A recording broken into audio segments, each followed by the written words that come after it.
8:09. Buenos días. Gracias por la permanencia en la sintonía con la Z101. Saludos a la alta gerencia de esta emisora. A don Bienvenido, doña Isabel, don Bienchi, que siempre ponen a disposición del pueblo dominicano esta estación con los objetivos de informar, orientar y educar al pueblo dominicano. Hoy es miércoles 3 de enero, año 2024. Miércoles cardiológicos. Buenos días, doctora Mildred Iliana Ureña. Buenos días, Roberto. Buenos días aquí al país, aquí a la gerencia de la Z101, que pone a disposición del pueblo dominicano este medio para la educación del pueblo dominicano y sobre todo dar gracias a Dios por permitirnos iniciar este año nuevo 2024. Así es. En salud y en armonía, para seguir contribuyendo a la educación médica en salud del pueblo dominicano. Roberto, tú comentabas conmigo tras bastidores, ¿qué yo podría recomendar, para una buena salud cardíaca en este nuevo año? Sí, bueno, son muchas cosas, muchos aspectos que tenemos que tratar, porque definitivamente la enfermedad cardiovascular, ¿qué quiere decir? Los infartos, los llamados derrames cerebrales por el pueblo, que no son más que ACV, infartos muchas veces cerebrales, también las amputaciones de las piernas, la ceguera sobre todo de los diabéticos. Todo esto forma parte, señores, de lo que es la enfermedad cardiovascular, que a nivel mundial es la principal causa de muerte. Y aquí también en nuestro país también, Yo doy el testimonio, lamentablemente, de que la enfermedad cardiovascular ha ido en aumento.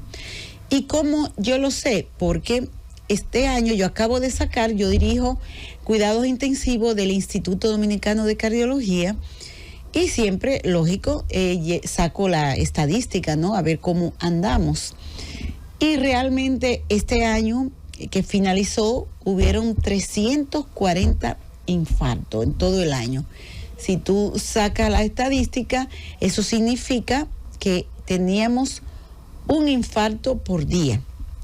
Y ustedes saben lo que es eso, señores. Cuando usted hace un infarto agudo al miocardio, su calidad de vida cambia.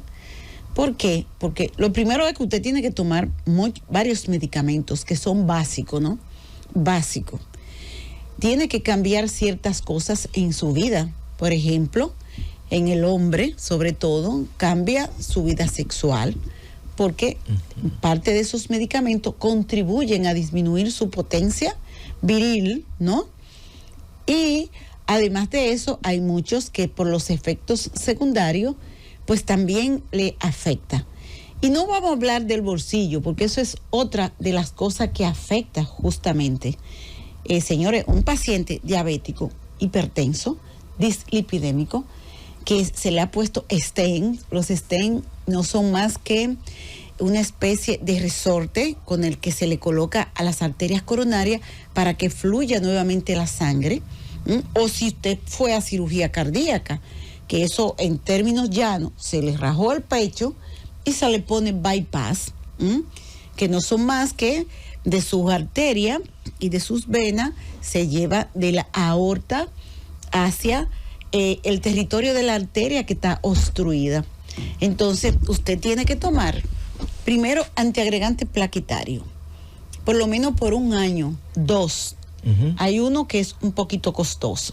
La aspirina no, pero los demás antiplaquetarios son costosos. Tiene que tomar para dislipidemia. Tiene que tomar, si es diabético, también si es hipertenso. Ahí le iba a hacer esta pregunta, doctora. Estos pacientes que fallecieron, ¿cuál es el número de ellos que ya sabía que tenía una situación cardíaca y la disciplina de estos pacientes para llevar su tratamiento, a propósito de lo que usted está planteando? Mira, eso es algo complejo, porque eso es una pirámide de muchas aristas, porque influye el nivel social del paciente. La economía, o sea, muchos de ellos, alrededor de un 50%, sabían que eran hipertensos, diabéticos, pero no siempre pueden comprar los medicamentos. Exacto. Porque cuando ellos van a la consulta, nosotros tenemos una consulta que se llama consulta de aterosclerosis y de infarto. Sí. Y entonces, cuando ellos van a la consulta, ellos me dicen, doctora, ¿me puede cambiar el medicamento? Porque realmente una gente que tenga una pensión de 8 o 10 mil pesos, Eso es un tema. se le va entre medicamentos y lamentablemente lo que le cubre anual son, bueno, ahora lo subieron a 12 por suerte, pero ni aún así eso no alcanza. Sí. Entonces es un problema muy complejo. Muchos de ellos lo sabían, alrededor de un 50 a un 60%, pero hay un % alto, alrededor de un 40%, que eran pacientes jóvenes. ¿Qué quiere decir? Que no sabían que tenían factores de riesgo. O quizás ellos le agregaron otro, como es el fumar, también el uso de drogas narcóticas. Cuando usted ve gente joven que te hace un infarto, y muchos de ellos oscilaban entre 30 y 40, alrededor de un 20%, que es alto, pensando que son gente joven y que no deberían de haber hecho un evento coronario a esa edad. Pero ¿qué pasa? Que como ya yo dije, los factores de riesgo, quizá a la gente aquí ahora es que está adoptando la cultura de hacerse un chequeo. Entonces quizá usted era hipertenso, no lo sabía, dislipidémico, quizás diabético, prediabético, como dicen. Aparte de eso, le agregaba una vida desorganizada, fumando. Ahora se usa el vape también, ¿no? Las drogas narcóticas, ¿no? No hacer ejercicio, comer con grasas saturadas, sobre todo en estos días se incrementan, Y entonces todo eso contribuye a que usted sea una bomba de tiempo que estalla en cualquier momento. Y esa es la causa, señores, de que nosotros en la unidad de cuidados intensivos del Instituto Dominicano de Cardiología, en este año pasado, tuvimos alrededor de un infarto por día. Y eso es grave. Grave porque si usted controla sus factores de riesgo, eso es evitable. Evitable. Usted sabe lo que es usted poder evitar, usted caer en ese grupo, en esa estadística. Hay que evitar. Nosotros siempre hay un lema que salió de aquí mismo en la Z: evite estar en las estadísticas del fin de año. Eso se refiere a la mortalidad, a los muertos. Entonces, nosotros le decimos, evite, señores, estar usted en las estadísticas de las unidades de cuidados intensivos que lo lleven a un síndrome coronario agudo. Porque quizá usted no llegó a hacer el infarto, pero hizo una angina. La angina es el preludio del infarto, es la antesala. Significa que tiene que cuidarse, porque en cualquier momento usted puede hacer el infarto, la necrosis, la muerte del músculo cardíaco, y lamentablemente ya usted pasa a otra categoría. Bien, y eso solamente se hace controlando sus factores de riesgo. Bien, pues damos la bienvenida a nuestra invitada de hoy, quien es la doctora Carmen Rodríguez, cardióloga internista con una especialidad en falla cardíaca, investigadora internacional. Ha participado en varios estudios aquí en Dominicana también. Ella es la vicepresidenta de nuestra Sociedad Dominicana de Cardiología y es una de las cardiólogas jóvenes que se están proyectando, ¿no?, en todo lo que se refiere al avance de la cardiología en nuestro país. Doctora Carmen, los micrófonos de esta Z101 son suyos. Buenos días. Buenos días, muchas gracias por la invitación. Adelante. Así es. En realidad, en ese mismo orden de prevención cardiovascular, llama la atención que cada día nuestros jóvenes se ven involucrados en enfermedades cardiovasculares a temprana edad y básicamente, como bien estaba conversando la doctora, son los factores de riesgo que hay que identificar. Lo que se recomienda es hacer prevención primaria antes de que ocurra el evento, que es la prevención primaria, y ahora se está hablando de lo que es la prevención primordial, que es mucho más allá, o sea, son identificar identificar esos patrones genéticos que tienen el individuo y que esa carga no se desarrolle en el transcurso de su vida. Entonces, básicamente es lo que se está hablando ahora a nivel internacional de lo que es la prevención primordial. Y esto es que antes de que la persona sienta alguna molestia, presente algún síntoma, pues se le haga un diagnóstico. Entonces, la tendencia de ahora es básicamente dirigirse y utilizar tecnología moderna para poder utilizar esos recursos para hacer el diagnóstico temprano o precoz de las enfermedades cardiovasculares. Bien, así es, doctora. Bueno, nosotros invitamos a la doctora porque como la Z se mantiene adelante, nosotros estamos all day en todo lo que sea mostrar los avances científicos de la medicina. Y sabemos, Carmen, que aunque contrario a lo que la gente piensa, ¿no? Que quizá el COVID fue una retranca para el avance de la medicina, yo pienso que no. Así es. Porque cuando nosotros vamos a los congresos internacionales vemos que presentan tantos estudios, ¿no? De todos los aspectos que tú dices, bueno, pero esos 2 años y pico que fuéramos trancados, se estaba investigando, ¿no? Es que la ciencia no se detiene. Exactamente. Eso le decía yo la semana pasada a una paciente que ella decía, hablaba en contra de la vacuna, porque siempre ha sido el tema sí. que está en la palestra ahora mismo después del COVID, y en realidad la gente no entiende que mientras nosotros estamos divirtiendo, la ciencia sigue en actividad. Sí. Entonces, exacto, hemos visto que al contrario, esto ha ayudado a que se reinventen nuevas herramientas, nuevas estructuras de manejo, o sea que ha ayudado en cierto sentido en la evolución. De hecho, nunca se dejó de hacer congresos, se siguieron haciendo de manera virtual. Hemos visto que también eso ayudó mucho a que uniéramos países y que es más fácil tenerlos en una videollamada que hacer un vuelo, aunque a la gente le gusta conocer y caminar, y la socialización es bastante importante para el bienestar de salud mental, pero por supuesto eso también ha ayudado. La ciencia ha evolucionado muchísimo y ahora mismo se tienen nuevos recursos como lo es la inteligencia artificial. Exactamente. Y cada día nosotros vemos que se está incluyendo software de inteligencia artificial que, si bien todavía hay cierto temor en el desarrollo de esto, pues si se le da buen uso, pues claro, podemos aprovecharlo. Claro que sí. Casualmente tú mencionas inteligencia artificial y justamente yo te invité para que habláramos de un método diagnóstico, ¿no?, temprano, que detecta enfermedad cardiovascular temprana. Tiene para mí muchísimas ventajas sobre otros métodos porque es un método no invasivo. En 4 minutos se te hace el diagnóstico, ¿no? Sí.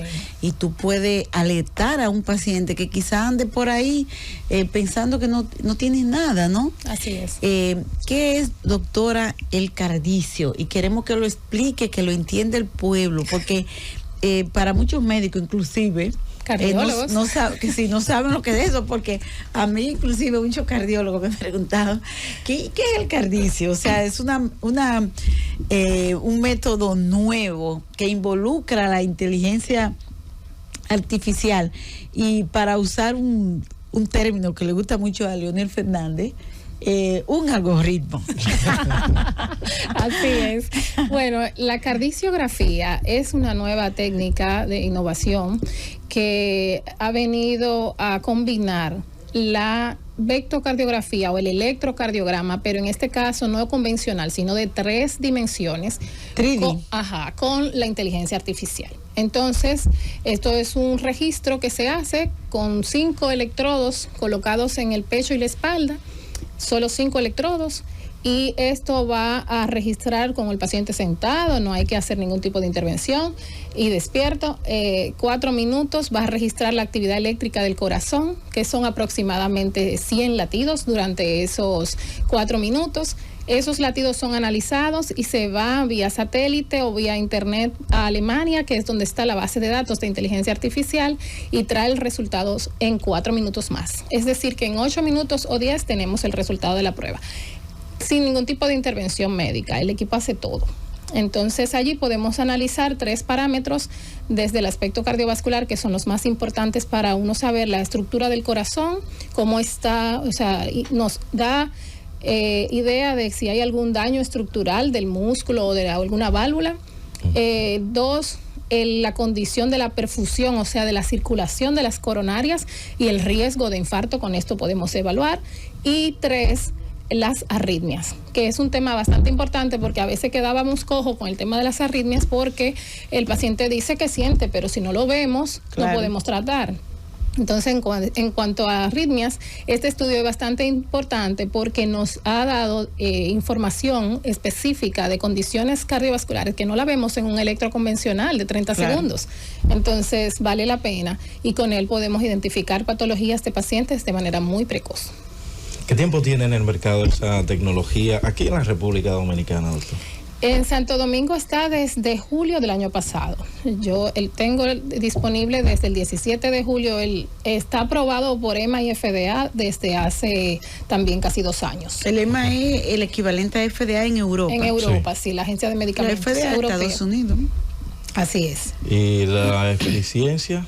Bueno, en realidad el estudio tiene una alta precisión en cuanto al diagnóstico de enfermedades.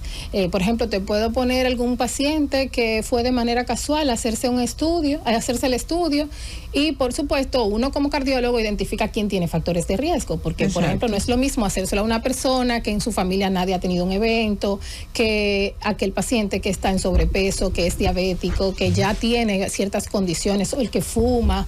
Entonces, uno espera que en estos pacientes pues haya alguna condición. Y, por supuesto, allí vemos los hallazgos.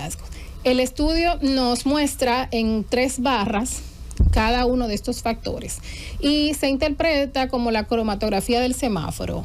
En verde todo está perfecto, en amarillo pues infieres que hay alguna condición leve o una enfermedad pequeña, y ya cuando está en el área anaranjada o rojo, pues ya aquí hay serio problema.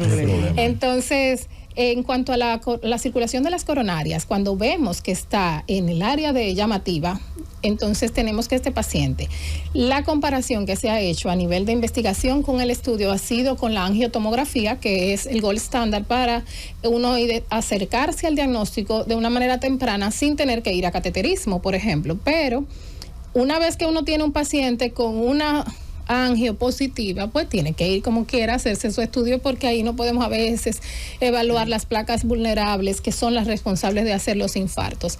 Entonces, los estudios se han hecho comparando los resultados de esta prueba con esta prueba que es la angiotomografía. Y de hecho, aquí ahora mismo estamos llevando un estudio en comparación también para aportar la población dominicana a la base de datos, porque todo lo que había en la base de datos era de pacientes europeos. Exacto. Entonces ahora pues está participando Dominicana, Brasil y también Venezuela.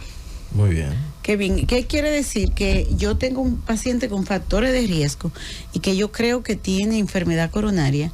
Le mando a hacer un cardicio, que es una prueba de 4 minutos, ¿bueno? Y 4 en lo que llega de Alemania, ¿no? O sea, 8 minutos, que eso no es nada, ¿no? Entonces, si tiene obstrucción coronaria, en ese aspecto, tú dijiste que evaluaba 3 cosas. Primero, el flujo, o sea, la circulación, ¿no? Exacto. Me debe de dar datos. Evalúa también la parte estructural. ¿Qué quiere decir? Que si yo tengo una cardiomopatía hipertrófica y no se me ha detectado, ahí me da datos. Así es. Y tercero, si yo tengo un AS anómalo o tengo posibilidad de hacer una arritmia porque tengo un síndrome eléctrico, llámese un síndrome de Brugada, un QT prolongado, o un QT corto, entonces también sale ahí. Así es. Sale bastante información. Entonces, ¿cuál es la sensibilidad y la especificidad del medicamento? De la prueba. De la prueba, ¿no? La especificidad es de un 95%. Y la sensibilidad también es sobre los 90%. Lo que va a hacer la diferencia es el hecho de que las personas puedan hacerse luego los estudios pertinentes, porque no quedarnos allí. O sea, claro, si aquí sale alguna situación, y las recomendaciones es que, por ejemplo, a pesar de que todavía no está incluido en las guías de prevención, creo que ya para este año puede haber modificación y ser parte del panel diagnóstico. Para Europa se está considerando hacerlo porque cada 2 años. Fue en Alemania que nació. Exacto. Nació realmente con pacientes sanos. Esto fue porque la historia nace con el doctor que generó esto. Fue porque su padre falleció a los 47 años de un infarto al miocardio de repente, hizo una muerte súbita. Entonces él, con 50 años, jugando en la cancha de básquetbol, le dio un dolor de pecho. Entonces pudieron... 47 años de edad. El papá murió con 57 años y él le dio el evento a los 47 años, mucho más temprano. Claro. Y jugando básquetbol, tuvo esa molestia en el pecho y se activó el sistema de emergencia. En Alemania es diferente de aquí. Aquí hay un sistema de unidades móviles que hacen de todo, hasta pequeñas cirugías. Cuando uno activa el sistema de emergencia, pues es por población, exacto, por número poblacional. O sea, cada cierta número de personas, de habitantes, hay una unidad de estas. Y entonces él pudo llegar a tiempo a tratarse y lo intervinieron, tenía enfermedad coronaria. Entonces él se quedó con esa heridita, claro, y decidió reunirse con amigos, colegas que fueron de promoción, aunque fueran de diferentes especialidades y áreas que no fueran de la salud. Él es médico. Entonces, cuando él hace la reunión, se encuentra con amigos de software, de ingeniería, de cómputo, y entonces decidieron generar esto. Entonces, a partir de ahí comenzaron a hacerlo en chicos que practicaban fútbol. Exacto. Y entonces a esos muchachos de fútbol que nosotros vemos a diario también, que a cada rato muere un joven en una cancha, pues se le hacía y resultó un caos porque comenzó el conflicto entre el club y los padres, porque aquellos niños que salían con trastornos de arritmia, que normalmente es por eso que mueren, entonces ellos no querían que se le dijera al club para que lo contrataran después a los pobres futbolistas. Exacto, y que el club no querían que dijeran que era su entrenamiento. Entonces, con este conflicto, pues decidieron cambiar la población y hacerlo entonces en personas con factores de riesgo, buscando ya entonces enfermedad coronaria, porque aquello era para arritmias, pero en este caso para enfermedad coronaria, y entonces allí comenzaron a compararlo con la angiotomografía y se encontraron cantidad de casos. Aquí, por ejemplo, he tenido casos de pacientes que van sin síntomas, se le hace el estudio y cuando se le hace la angiotomografía tiene enfermedad, y cuando va a cateterismo han tenido que usar 1 y 2 stents porque ya tiene enfermedad organizada y que todavía no se había manifestado, o sea que esa es la ventaja. Muy bien, vámonos a una pausa, al regreso continuamos en la receta médica de la Z. Llévatelo, Cundo.